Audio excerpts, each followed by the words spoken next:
my goal for this episode is to say the word like less. It was like excessive. Like, I will make a conscious effort to say the word like less. Welcome to A Lot About a Little. I'm Logan. I'm Reid.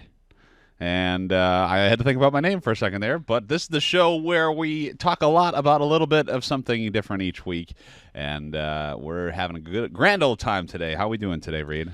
Pretty good. I think that may have been our most normal intro we've had yet. Yeah, I don't know about that. We'll have to see what... As long as we cut out, like, the 5 minutes of randomness that came before, we're fine, you know? Yeah, I think so. I think that was the most cohesive, and a lot of the self-doubt is starting, like we talked about last week, starting to get out from the intro, because every week I'm like, this isn't good. But today, I'm very glad it's getting away from you, because it is very much not getting away from me. No. I kid. I'm feeling more comfortable doing this podcast, I think, each week, which is good. Yeah, me too. I'm having a fun time, and I think we're gonna have some fun today. I've got some fun stuff to tell you about. I don't know if I've told you any of these stories today, but today we're gonna talk a little bit about dealing with people who are a little bit hard to deal with. Is the way that I'm gonna phrase that. I don't want to say any disparaging terms quite yet, but I in my life have had a few job responsibilities that causes you to have to deal with the public, and sometimes that can be a little difficult. So I don't know. Yeah, to put it lightly. Exactly. I don't know if you have had as much, I don't want to say customer service experience, but I think that's the best way to kind of phrase it, as I have had. I worked at a grocery store during high school for 3 years. I didn't know that. So I had my fair share of dealing with customers, that's for sure.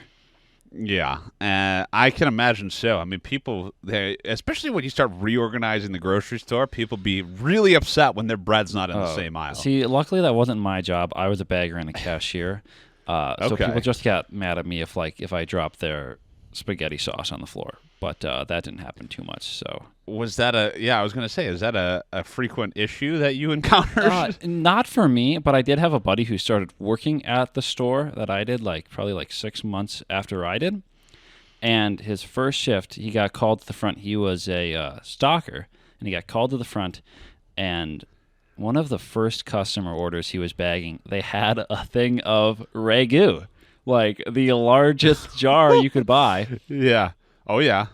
And where our bagging areas were, it was tile floor, okay? Oh, yeah, of course. So if anything of the glass variety hit the ground shattering, just so happens that my friend had some slippery fingers that day, and this large size of Ragu meets its match of the tile floor, and there is sauce everywhere. And it is hilarious. I never let him live it down. It's a great memory from that job, and we all got a good laugh out of it. Was the person whose sauce it was, were they laughing also?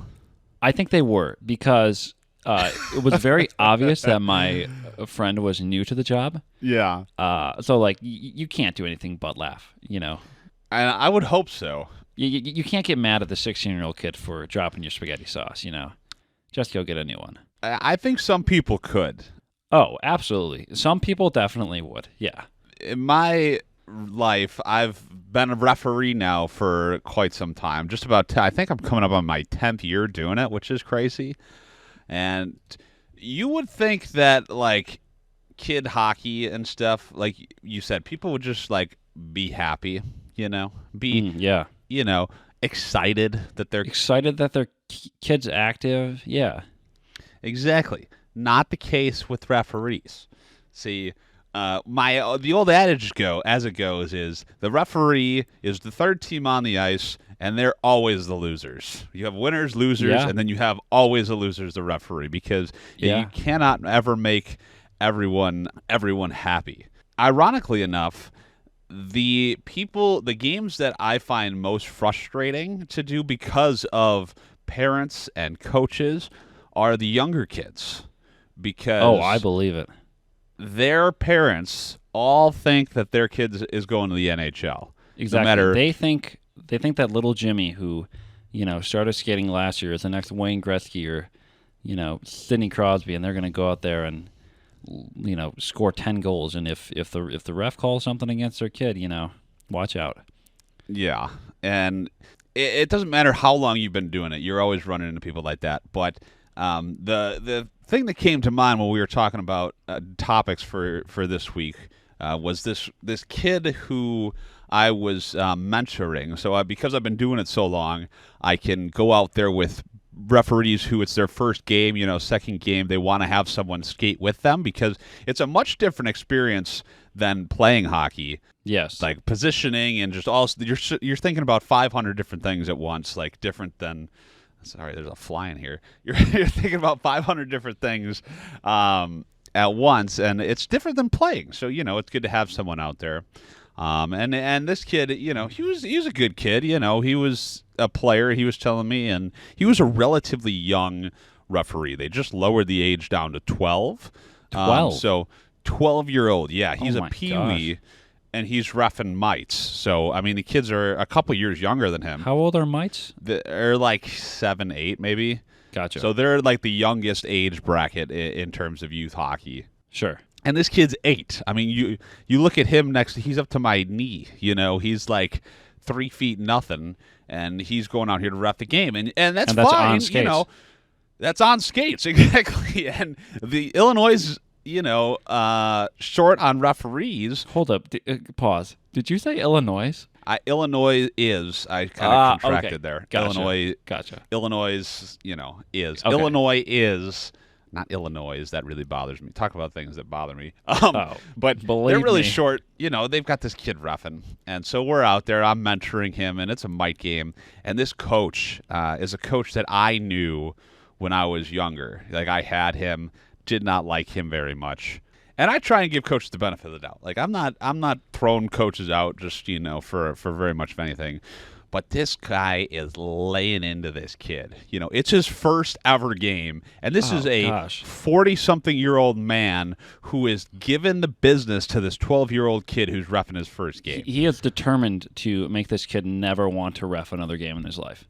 He is. It's absolutely absurd that this guy is so upset like this. The whole game, he's just on him about everything. That yelling, screaming, giving his opinion, which I cannot stress this enough. I don't care about his opinion about anything. Okay, as a referee. But he's yelling, screaming, everything. And I'm just like, I go over and talk to him after the first intermission. I'm like, dude, like, it's his first game. Like, I'm here too. I called a couple offsides because he didn't call it. Fine. I call the penalty because he didn't call it. Fine. You got to relax. You got to. I mean, this is mite hockey. This is youth hockey. Yeah. It's house league. Like, it's the lowest level of hockey. It's ridiculous. Fast forward to the third period. This kid, I mean, it's the most obvious slashing penalty you've ever. I mean, two-handed across the shins, knocks him over. I mean, it's slashing. Just like swinging it like a baseball bat? Yeah, it's baseball. He's going chopping wood. We call him a lumberjack. And this kid he throws his hand right up. He's ready to call that penalty. All right, great. Calls the penalty. Escorts the kid to the box, does the whole procedure. And in the meantime, we get back to the circle. We're going to do the face-off, right? And normally he blows the whistle, and so when he blow the whistle, then we're going to get a little technical here. You can't change any lines. Right when you're about to drop the puck, you blow the whistle, you can't change lines. I did not know that. So he blows the whistle. He's about to drop it, but they didn't put the penalty on the clock. So I blew my whistle, shut that down because he was going to drop it too fast. So we're waiting. And now this coach, this clown on the bench over here, is going to try and change lines. I'm like, no, sir. And this makes him very upset. And he starts yelling and screaming at this kid. He's yelling and screaming at me. I'm like, dude, you need to call. And he's getting worse now. And to a certain point, you have to kind of have thick skin. But when it starts getting personal, like him telling me I don't know what I'm doing and like and that. That doesn't fly. So I ended up kicking out this coach of a mic game that I was mentoring because he was yelling at this 8-year-old kid. No. And it just shows that sometimes people are so blinded by competition and so blinded by their own ego, they don't even see how ridiculous they look. Because if I could show this guy a film of him yelling at this 12-year-old kid, how ridiculous it looks, just a grown man yelling at him, It's like when you get to this point, like the point that he was at, you convince yourself that you're right in just everything you're doing, and there is no going back. You are locked in, and you're convinced, like, every word that I'm saying to this ref is 100% true, even though it may be the most, like, absurd thing that, could possibly be happening. Exactly. And they're also only seeing it from one side of the ice, I like to tell parents that, especially when they're complaining to me, which happens a lot because I'm a bad ref. No, I'm kidding. But they just complain about everything, and I'm like, listen, you are locked in on your child, right? Yep. When you're watching your child play whatever, it doesn't have to just be hockey. It could be anything. It could be any sport. Yep. Are just watching them. You're not watching what's happening over there. Your child's on the bench. You're watching the bench. I would say you're not even watching the other players on the team. Exactly. You could care less if your kid's team wins or loses, as long as your kid does well individually. Exactly. And so you're not seeing all the calls that I'm calling. You're not seeing all the calls that I'm not calling. You're not seeing the game as a whole like I am. You're seeing, some kid, my kid ran into another kid and they both fell down. Why isn't the other kid getting a penalty? Yeah. And it's like trying to that reffing has taught me a lot on how to deal with very upset people and kind of just lower the temperature of that thermometer. You know what I mean? That's a great skill to have, though. To be that person that can diffuse a situation. Yeah, that's a fantastic skill to have. Yeah, I think that's helped a lot in both my personal life and my professional life, because that moving into what I was doing at the radio station, that was a lot of dealing with people who were calling in to the radio station. So that was, again, we were the frontward facing faces essentially of the radio station. And for people that don't know, I was working for a couple different radio stations in the city as a promotion assistant. So we basically went out to events that the radio stations were having, promotional events, gave out merch, promoted the radio station, talked to the listeners, and I really liked that. But in addition to doing those promotional events, we would also handle ticket giveaways or any giveaways in general. So when someone would call in the radio station, you call in, you win with the person who on air, right? So whoever's at the DJ, they'll answer the phone. If you win, they'll give you the prize. They'll take down your info, and then they'll be like, someone will call you next week, and we'll get this all sorted out. So then that's where we got the information. We said, okay, we got a list of people. Here's what they won. You got to call them. A lot of times it was verify their email, verify their mailing address if we're going to send them something. Sure. And, then once we have that, we'll be able to either send it to them, or a lot of times, if the prize was valued over $50, we'd have to have them fill out tax forms.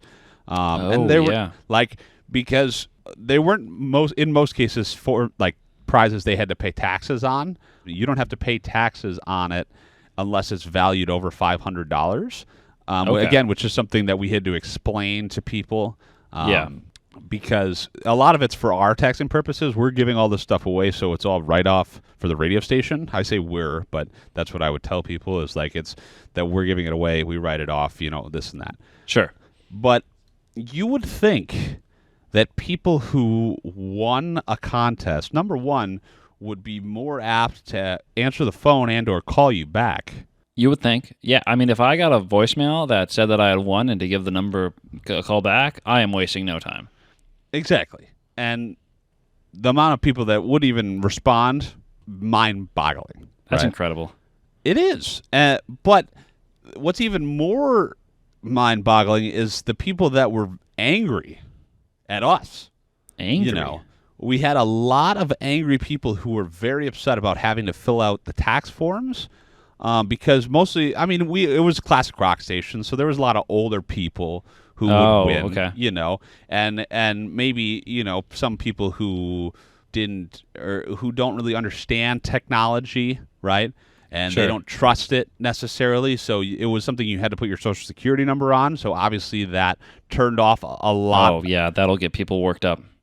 Exactly. That turned off a lot of people immediately, and you had to put like other information on it, and in a lot of cases, you know, we just have you take a picture of it with your phone and send it to the email. Okay. Well, again, some people are older and don't understand how to use their cell phone that probably was purchased when cell phones were the size of house bricks. Yeah. Or I truly think this person had one of those dial-up rotary phones where you stick your finger in and and then you go like that, and that's how they called into the radio station, and apparently don't work because I don't know how they're calling in so much, but whatever. All I know is that if anyone listening to this has actually used the rotary phone, they're going to love your explanation of how it works. That's the one thing. It's like there are certain things in life that if someone knows what they are or how to do it, they will let you know. And I think knowing how to use a rotary phone is one of those things. Absolutely. Like, I have never met someone that knows how to use a rotary phone that hasn't told me that they know how to use a rotary phone. That's part of that comes in the instructions. Number 1, here's how to use the rotary phone. Number 2, here's how to explain how to use the rotary phone. Yeah, if phones come up in conversation, you have, even if you're not even talking about rotary phones, you have to bring up that you know how to dial one. Oh yeah, and then you have to do the little sound effect in.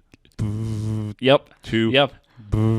Finger motion and all. Yep. Yeah, but anyway, what was I talking about? Oh, the person who uses the rotary phone calls into the radio station, wins somehow. Bring, bring. Hello. Oh, you won these tickets. Oh, great. We've got some forms to send you. What kind of forms? Oh, well, you know, it's just for our taxing purposes. Taxes? Do I not to pay taxes on it? No. You say the word taxes, they get all worked up. God forbid they have to pay any taxes on tickets that they don't have to pay for. That were free. Yeah. That were free, but, you know, whatever. And so this lady, we're going to call her Judy. That's not her name. Okay. But we're going to call her Judy. And Judy was especially difficult. Oh, gosh. Judy would call, and nobody wanted to talk to Judy. And you have to understand something. We're in an office of people who are in our, you know, early 20s. And so we're all basically kids, and we're like, we don't want to talk to this person, you know? Yeah. Like, we're not going to just go out of our way to make this person's life better. Right. We don't want to talk to Judy. Fine. Calls, no, it doesn't get a call back. She emails, doesn't get an email back. Okay. You know, it's getting close. She won, what did she win tickets to? It might have been Dave Matthews Band or something. Okay. It was some band that was going to play down in the city, or maybe it was Dead and Company. I think it was Dead and Company. Okay. And so she would call and this and that, and she wouldn't get a response, and because she doesn't know how to use her email, and she said she faxed the tax forms in. Faxed. Like a fax machine. Oh my gosh. Yeah, and our fax machine was not working, and we were like between IT people. It was like a weird thing, but our fax machine wasn't working. So we tried to explain that to her, and she just kept saying, "Well, I faxed them in." Well, we didn't get them. Okay. I don't even know the slightest beginnings of using a fax machine. I think it has a phone on it, or like I think it has a number that you dial. That's as much as I know. Yeah, I think it's like a copy. I know that I have a fax number on my business card. Well, you have a business card too? I have a business card. But I really hope that no one uses the fax number because I have no idea how to receive the message. Yeah, I took the fax number off my business card. That's probably a good idea. It is, but so because who's checking who faxes stuff? Like nobody. You take a picture with your phone and you send it over email. So fast forward to it's the week of the concert now. Then we're on a Thursday night. We're doing some event at a bar with I don't know some one of the alcohol companies that we worked with as a sponsor, and we're there and this and that, and this lady Judy shows up.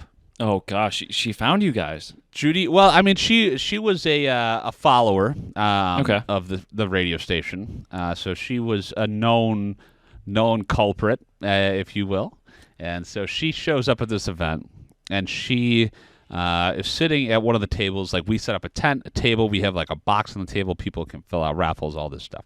Nice. So she sits down pretty much first row of tables, and she catches my eye. You know, we make eye contact, and she's like, "Hey, hey, oh no, come here. Oh god, okay."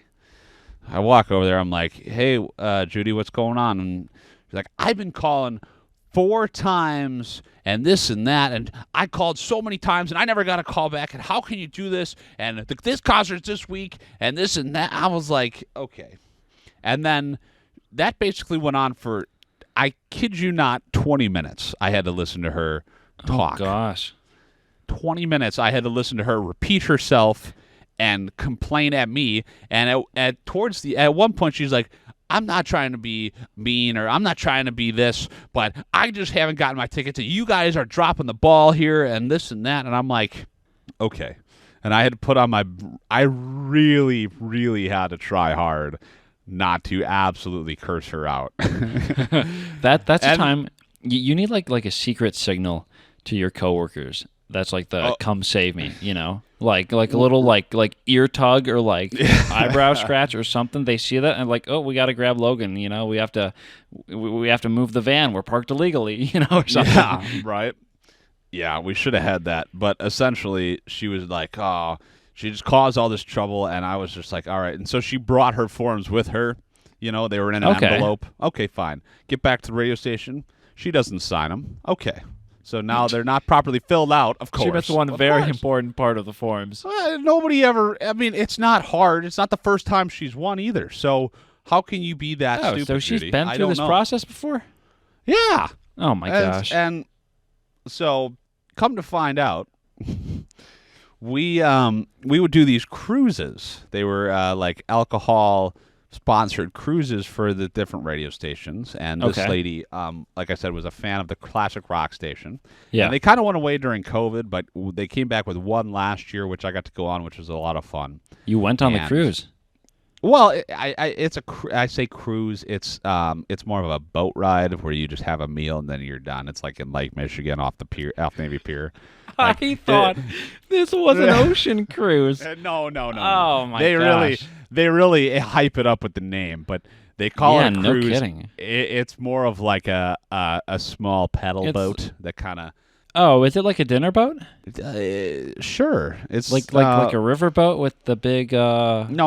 It's a boat. You know, it has one a regular of those, boat. It has a dinghy. You know, like one of those kind of boats with a dinghy. I just like saying dinghy. What is a dinghy? You don't know what a dinghy is? I don't know anything about boats.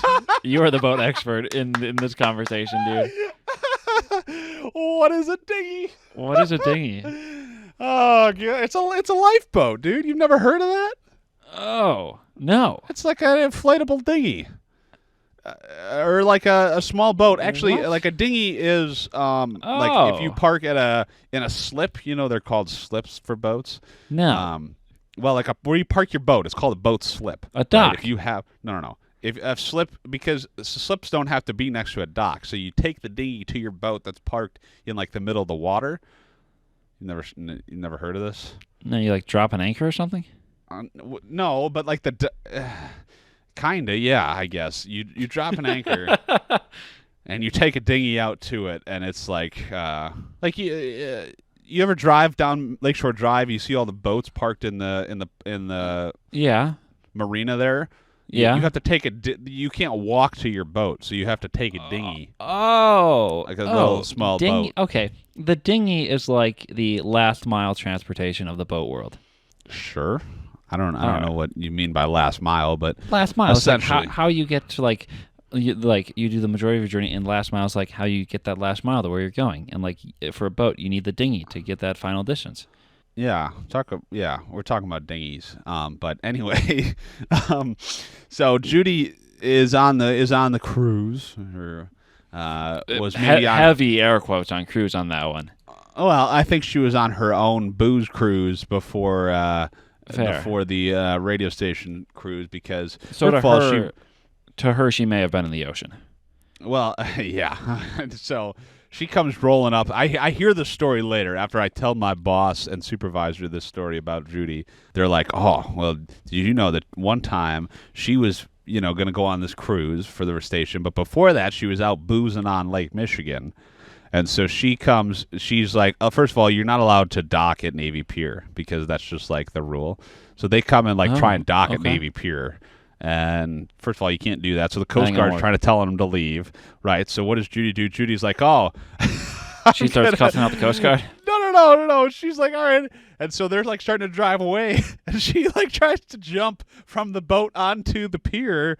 But what a terrible idea.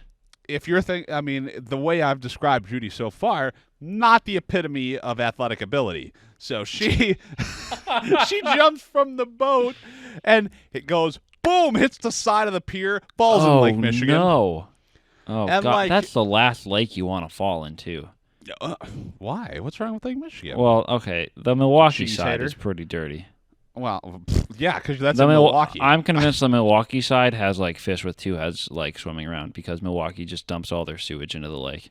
Yeah, and maybe it's cleaner. Chicago, maybe it's cleaner in Chicago, but I would never swim in Lake Michigan by Milwaukee. Yeah, that TripAdvisor from Reid. TripAdvisor: don't go into Lake Michigan in Milwaukee. Yeah, don't do it. Don't be like Judy and fall into the lake and have to have someone jump in and save you. She needed the Coast Guard to rescue her? She did. And did then they bring the helicopter in and drop the guy down? Send the basket down for Judy. Here come the Navy SEALs for Judy. No, but then she still went on the cruise. And it smelled like a rotten fish and smelled was like a little Lake damp Michigan for that whole day. So, gosh, that would have been terrible.